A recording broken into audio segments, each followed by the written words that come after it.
involves decks with 100 cards. And they all have to be unique cards. So you get a lot of weird cards. Here it is, all sleeved up. And you also have to have a commander, which is like your leader. So, oh yeah, here's my commander. Now, there's one thing you should know about this deck, and that's that it is not a very good deck, because I made this deck to be themed, and the theme is old blue wizards. So they're all old cards, like kind of Urza Saga around that time. And they're almost all wizards, and then there's a lot of spells and counter spells and stuff like that. And they're all blue. So the rule in Commander is all your cards have to be the same color as your commander. And my commander is mono blue, as they say. And she is Rayne, Academy Chancellor. So this card, she's a 1/1 for 3. So she's pretty weak. She's very weak, actually. And she's a wizard. And her ability is, whenever you or a permanent you control is the target of a spell or ability controlled by one of your opponents, you may draw a card. And if she is enchanted, which means she has an enchantment on her, you may draw another card. So if you just get an enchantment on her, which isn't that hard, then you're constantly drawing 2 cards every time someone wants to, like, I don't know, thought seize you or something, or kill one of your creatures. So it's not the best commander by far, but it's kind of fun. And I like the look of this deck. It might be kind of polarizing because it's very old, but I like that old style. It's kind of like old fantasy art. So, the first card I'm going to show is Academy Researchers, which is a 2/2 for 3. It's also a wizard. Actually, I just got the new commander decks, the pre-built tribal decks, and I play wizards in that one too. I like wizards a lot. I like playing blue. Blue and black are my favorite colors, and white. And I like red and green too. They're all pretty good. Green is my least favorite though. It's just all creatures that don't do anything except attack. But anyways, this card says, when Academy Researchers comes into play, you may choose an enchantment from your hand and put it into play, enchanting Academy Researchers. I read that a little bit wrong, but that's basically what it does. So, in theory, you could cheat something really big onto this, like that one Eldrazi enchantment. I don't really have anything like that, but it's good because I have a few enchantments to enchant the commander. So if she's already enchanted, I can just use one of these. Again, this deck isn't really meant to win. Hopefully when you play it multiplayer, people won't attack you, and then you can just counter whatever spells you want to counter. That's really the plan. Oh, here's one of the enchantments. Again, this one just costs 1, so it's not that good a deal to cheat it in, but it's better than nothing. It's called Awesome Presence. Enchanted creature cannot be blocked unless defending player pays an additional 3 for each creature assigned to block enchanted creature. So, I don't have that many ways to deal damage in this deck. I might want to redo this deck, actually. It's not very good, but it's fun. But this is a good one because when things aren't blockable, that's good because my creatures are small anyways. I think we're running into a lot of the enchantments. Here's another one. It's called Viscerid Armor. Viscerid, something like that. Which gives a creature +1/+1. So it's a nice little boost. And also, you can pay 2 and return this to your hand.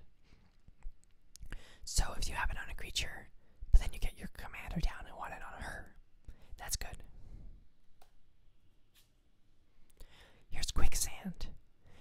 I think it's kind of fun because in Commander, you have a lot of weird lands because you have so many, and especially if you're only playing one color, that you want different lands because you're going to have enough colored mana of your choice.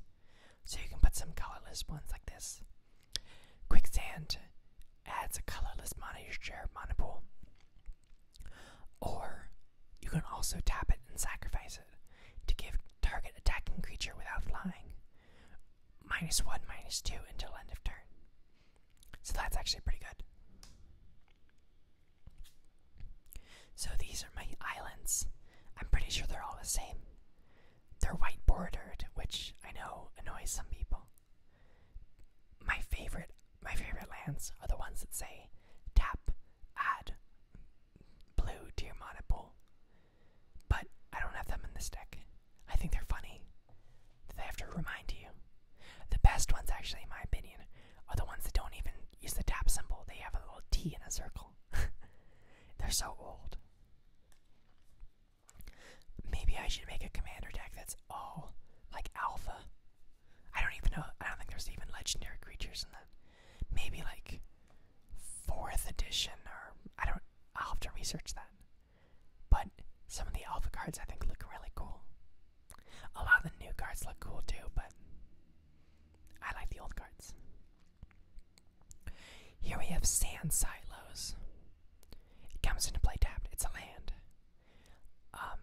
You might choose not to untap it during your in-depth phase and put a storage counter on it instead.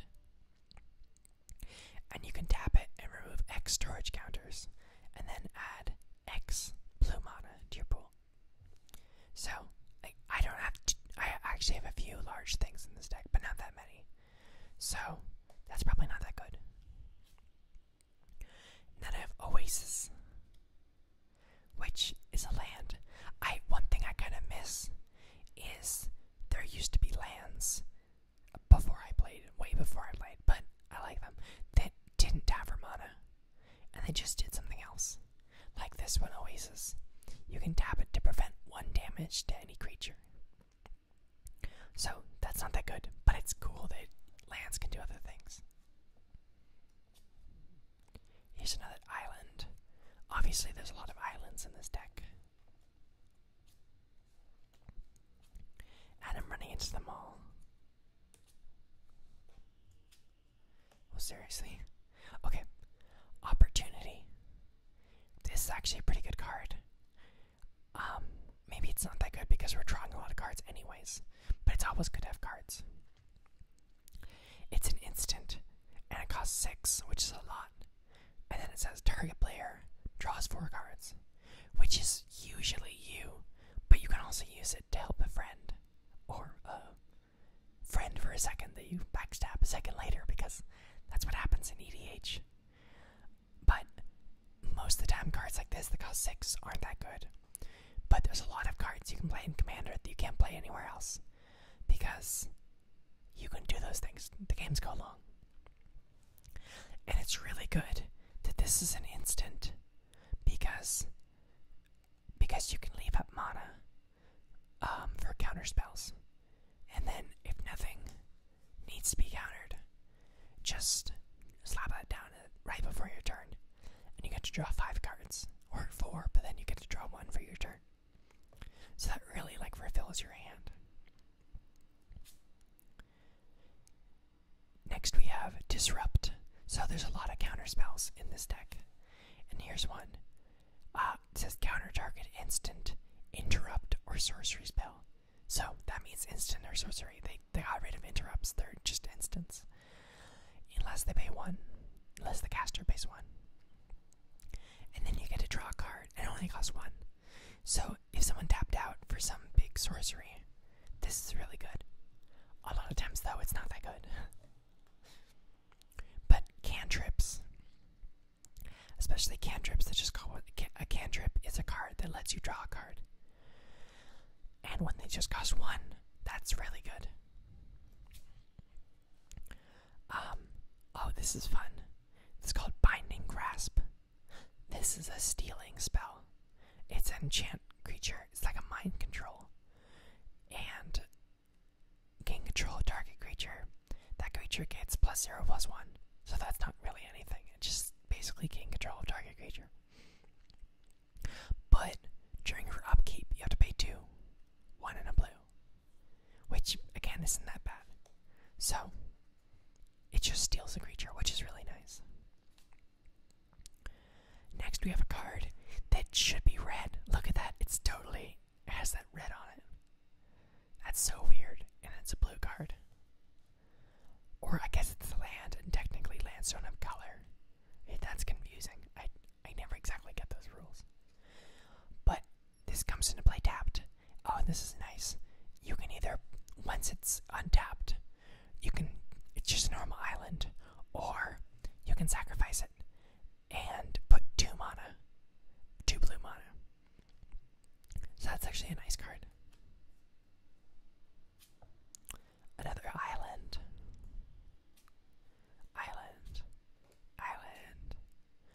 Oh, Lonely Sandbar. I like this card. It's a cycling land.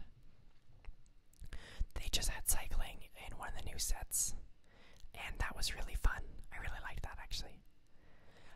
So, it's an island that comes into play tapped, but if you want, you can cycle it, which means you pay, in this case, a blue, and you discard it from your hand, and then you draw a new card. So that's good because a lot of times, especially at the end of the game, you have way too many lands, and you don't want any more. So, you just get a new card. So when you top deck it, which means like when you just draw it, the first thing you draw, if you just have 1 more mana left, you can get a different card instead, which is a lot of fun. Oh, I like this one. It's called Willbender. This is actually one of the better cards, I think, in this deck. There's a lot of joke cards in this deck. Oh, it has a morph, which is a weird old ability. Or actually, they brought it back kind of recently. But it says you may play it face down. And it's a 2/2. And then you can turn it up by paying another cost. A 2/2 for 3 mana. And when you turn it face up, you change the target of a spell or ability with a single target. So that affects abilities too, so that's actually really good. So,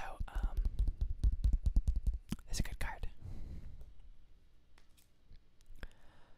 Ghost Helm Courier. Okay, this one's kind of silly, but kind of good. It's a 2/1 for 3. And you can choose to not untap it. And if you tap it and pay 3, as long as it remains tapped, target wizard gets +2/+2 and can't be the target of spells or abilities. That's actually pretty good to give something basically Shroud. Oh, this is kind of one of the joke cards. There's a lot of text on it, so I'll just read it. It's called Tidal Influence. It's an enchantment. It costs 2 and a blue. It says, put a tide counter on Tidal Influence when it's brought into play and during your upkeep. If there is 1 tidal counter on this card, all blue creatures get -2, -0. If there are 3 tidal counters, all blue creatures get +2, +0. When there are 4 tidal counters on Tidal Influence, remove them all. You may not cast Tidal Influence if there's another Tidal Influence in play, because that would get so confusing. But I like it because it's supposed to be like the tides going in and out. But it doesn't do that much, because blue doesn't run off creatures as much. But it's a fun card, especially if your opponents have blue creatures too. Then everything gets weirded out. Next we have Ophenomancer, who turns people into sheep. When it comes into play, sacrifice it unless you return 3 basic lands you control control to their owner's hands. So that's actually a big downside. But you can tap it and return it to its owner's hand. Destroy target creature. It can't be regenerated. That creature's controller puts a 0/1 green sheep creature token into play, which is kind of hilarious. Turns people into sheep. Next we have Hermetic Study. This turns someone into a pinger, so they can tap and deal a damage to a creature or player. Which is good because there's not too many ways to deal damage in this deck. Got an island. Information Dealer. That's another wizard. Tap. Look at the top X cards of your library, where X is the number of wizards in play. And then put them back in any order. So you don't even draw any cards, you just rearrange them. It's not that great. Archivist. I like this card. I like cards that aren't fighters. They just are like, normal jobs. I think that's kind of cool. Like, I really like that one card that's actually played a lot. The hug card. Cathartic Reunion. With Chandra hugging her mom. Because it's a good card. It's like, draw 3, discard 3. No, it's something like that. But it's a hug.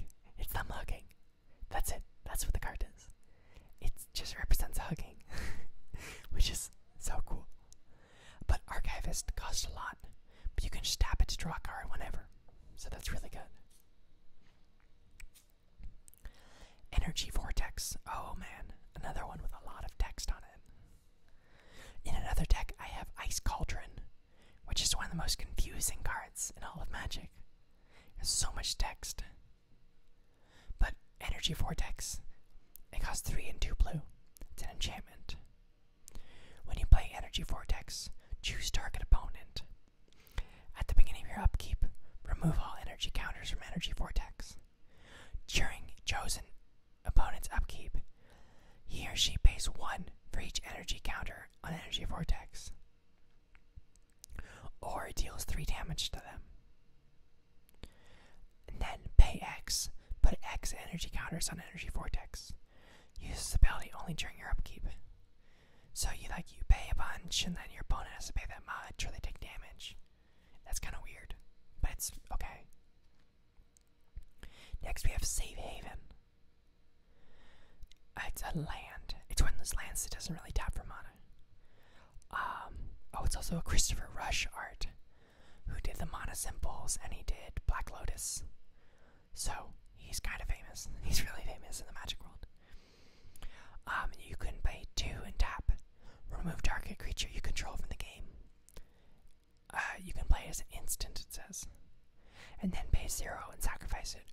Original creatures removed from the game to directing the player under their sonic controls that are just summoned. You play this during your upkeep.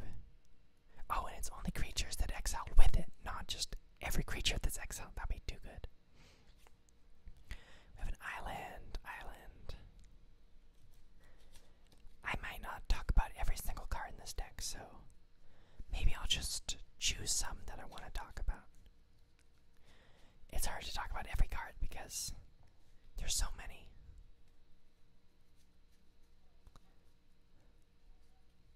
Oh, one card I want to talk about, just because of the art, is Thought Lace, with that big eyeball. It's a Mark Poole art, who holds signs his cards, which no one does anymore. And it turns something blue. Change the color of one card, either being played or already played, to blue. Cost to tap, cast, maintain, or use a special ability of the card remain unchanged. They would never say that on a new card. They would just say, it's blue. I love, actually, cards that have so much text that when you look at the rulings now, they just say, 2 words. There's that one card that's like a bell. There's one card that's like a bell, and it turns all your swamps into creatures. It's like 1/1 creatures. And it's hilarious, because if you read that card, it says like, oh, everything's the same. They're creatures, they can attack, they can block, and so on. And I think it says and so on the card, which is hilarious to me. It's probably not hilarious to anyone else. But then, if you read the official rules now, it just says, all swamps are 1/1 creatures. It's just that, which I think is great. So here's another fun card. This is called Foil. So this card costs 4. It's an instant, and it says counter target spell. But also, you may discard an island and another card instead of paying Foil's mana cost. So, this is kind of like Force of Will, but it's not, like $70? But it's actually kind of fun, because if you have all your mana tapped, no one is going to think you're going to do anything. But then you pull that out, and you stop someone's attack. Oh, I have to talk about this one card. This is Stasis. And this is my favorite art in all of Magic. Drawn by Faye Jones, who is like a real artist. Kind of like a gallery artist. And I think this is such a good art. It's so bizarre. It's like a jackal kneeling in front of a clown with an artist palette and a moon and a ball of yarn on a seesaw. Yep. And it says, like, nothing untaps. That's it. I don't know why the clown is there. I wish there was a whole set with art like this, because it's hilarious. Okay, next we have Anti-Magic Aura. So, this basically gives things Shroud. Maybe it's a little bit different than Shroud because it explains it. But it's basically Shroud. Which is good for a commander. Especially my commander, because I'm not going to play too many spells on her. So I just slap that on, and she's pretty much safe.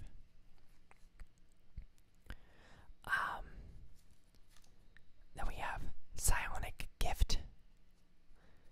It says it's an enchantment. Enchanted creature has tap. This creature deals 1 damage to target player or creature, which apparently was a big thing. Like, there's a lot of blue spells that have that ability. I don't know why, but it was pretty common. Maybe all the colors have that ability, I'm not sure. But it just seems very common. Oh, I should also talk about this card. This card is Teleria, which is important because that's the big place in Magic, or was in this set. I know there's like Telerian Academy, which is like, I think, where the wizards are. I don't know too much about this era of Magic, actually. But this is kind of a joke card. It's basically an island. It's basically a legendary island, because it has one other ability. And that ability says, during your upkeep, tap it and remove banding or bands with other ability from target creature until end of turn. So banding, if you don't know, is like a really obscure rule in Magic. And people make jokes about it because it's so confusing. And it's basically like a bunch of creatures attack together. But it's so confusing. And you never ever see it again. Like, after the set, basically.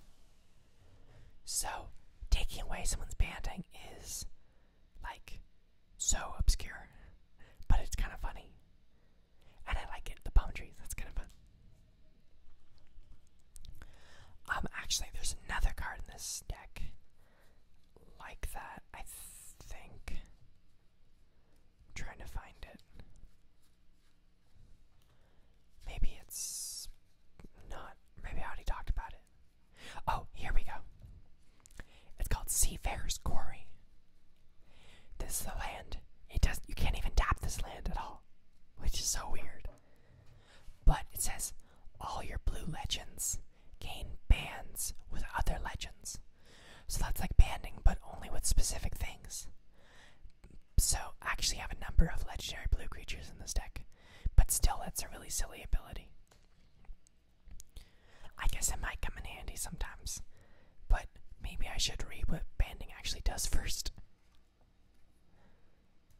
So, next we have Marshawn, which is an 8/8. So I have a couple of, I have 3 or 4, I think, big creatures in this deck, which actually blue has in their color pie, which is interesting. I actually love the color pie, which is the abilities of each color in Magic. It's really, really well designed. Mark Rosewater, who was kind of I forget his official job description, but he's kind of the head of design, talks about it a lot in podcasts, and he's brilliant. I actually just saw a talk by him. I mean, a recording of a talk by him about game design, and it made me want to make a game really badly because he's really smart and gave a lot of good tips. But this this one's really weird actually. It can't attack if defending player controls no islands. So that's actually really bad. They can't attack a lot of the time. If I control no islands, you have to destroy it because it lives underwater. Island home, as they called it, which is a silly, silly rule, but it sort of makes sense. You can only untap it.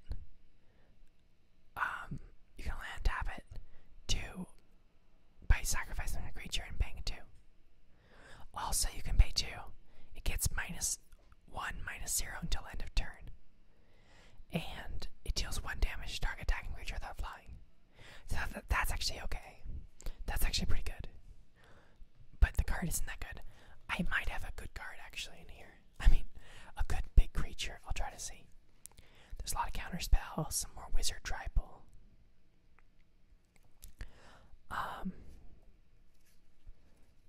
I'm kind of wrapping this up because it's almost half an hour, which is my target time. But I just want to show a couple more cards. Look at the size of that text, it's so big. Plagiarize. I think that's just a funny name. Until end of turn, if someone would draw a card, instead they don't, and you draw a card instead, which I think is hilarious. Especially since we draw so many cards anyways.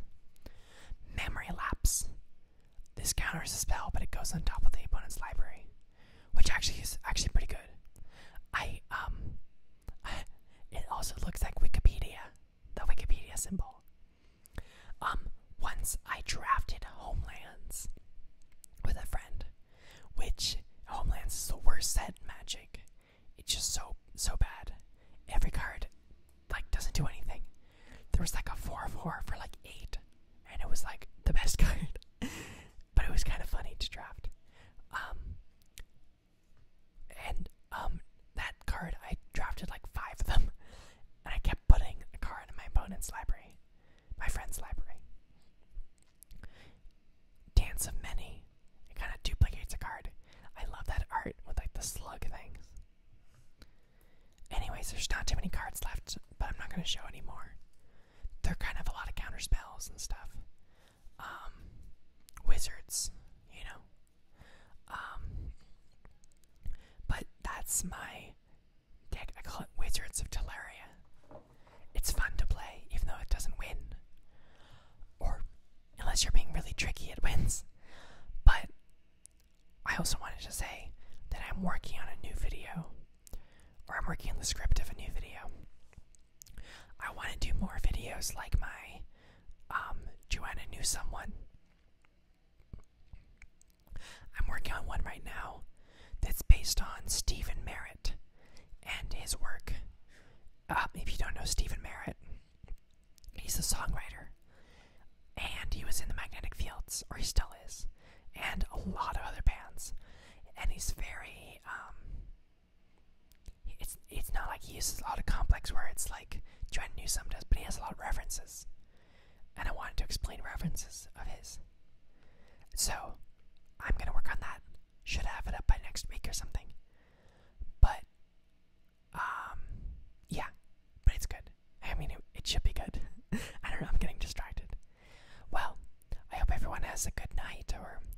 feels more relaxed. Thank you so much for joining me, and I'll see you guys soon. See ya.